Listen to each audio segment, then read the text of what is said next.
Vieš, že dnes sa nič veľké nestane. 10-20 Hans. Zapíkala som vás. A teraz píkate znova. Je to len ďalší deň. Husté. Tu l'ispicca? Vieni qui allora. Allora dammi sigaretta. Tu non dirami cosa fare. Io voglio fumare, dammi sigaretta. Ale ty vieš, že musíte cvičiť.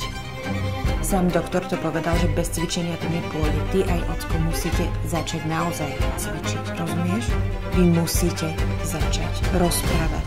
Niekam by sme mohli vybehnúť. Môžeme si potom zavolať po obede. Dobre, tak môžeme ísť do mesta na kávu.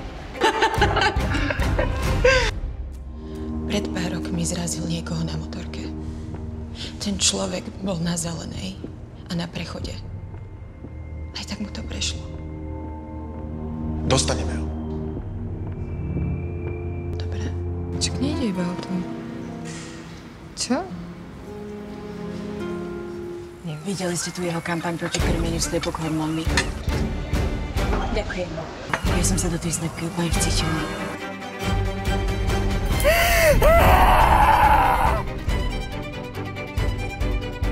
Zapneš si správy. Počúvaš, čo sa deje vo svete. Čo je, more? Ale vieš, že na tom nezáleží. Zaspíš. A ráno začne znova. Presne tak, ako vždy.